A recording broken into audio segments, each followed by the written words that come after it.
Welcome to the show. This is The Force Always. Yes, I've got a hoodie. It's typical Melbourne weather. We go from hot to cold to cool to warm. That's Melbourne for you. That's where I'm from. Anyway, this is going to be a review of the latest episode. That's the episode 5 of The Mandalorian. It's just aired on Disney Plus. Okay, it's called The Pirate. Let's go straight off the bat and what I gave it out of 10.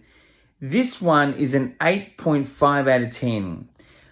Solid episode, kept me entertained, just had great structure to it, great pacing, great visuals, great story, sort of a different sort of story again. Sort of every episode this season has sort of come off in its own, but connecting.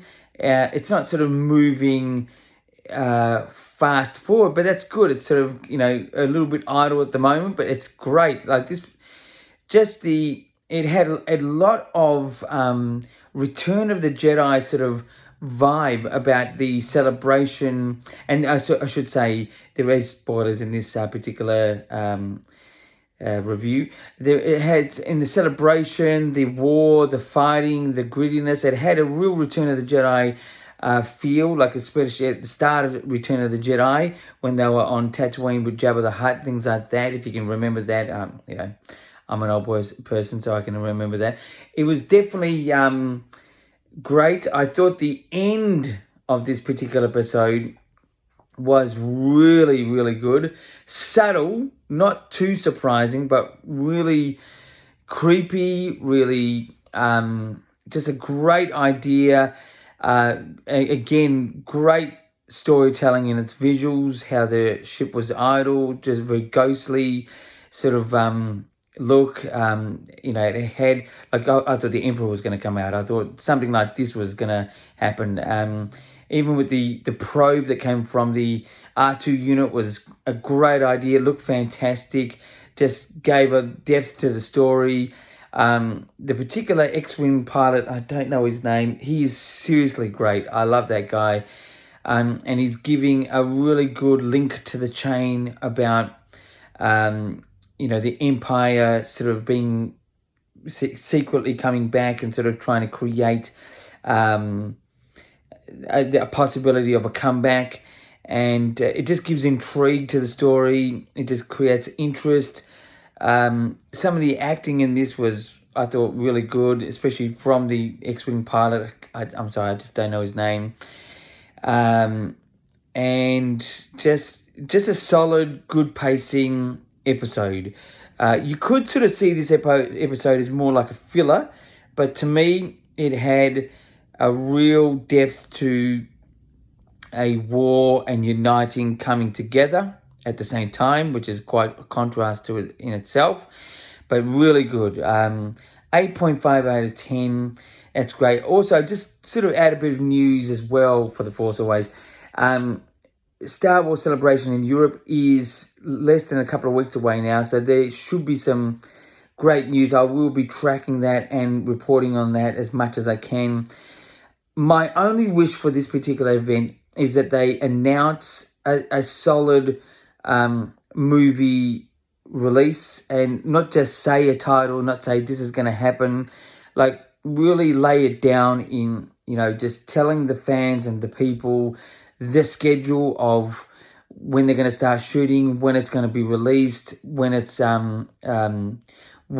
the trilogy or the episode or whatever it is going to be really solid information. My only wish that I've had for a number of years, if you follow this channel, you probably know one of my wishes. I think the ultimate thing to do here is have episode 10, 11 and 12 come to fruition, especially 10.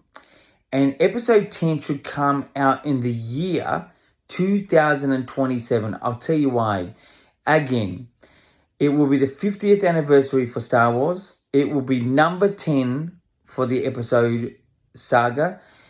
And my opinion of what they should do with episode 10 to 12, I think they need to integrate the stars that we had in the sequel trilogy, as much as it was a bit despised by a lot of people. I think they should be integrated in it. At least Rey Skywalker, Daisy Ridley, aka. But I would love to see Finn and Poe and all those guys come back. But I reckon somehow, if you were to take George Lucas's writing of what he had planned for 7, 8, 9, that's episodes 7, 8, 9, and put it in place of 10, 11, 12, with the stars that we know, which is Rey, Finn, and Poe, which is the character names, with that story, that would be a great collaboration. But my biggest wish of all is the timing of this is in 2027 having the 10th episode of Star Wars come to life. That's plenty of time for production, plenty time to get this right, and ready, set, go. That's it. But anyway, that is The Force Always for this week. I'll see you, I'm sure, next week with the next episode of The Mandalorian and any other news I can find, especially on Star Wars Celebration. And until then, my friends, keep rockin'. Woo!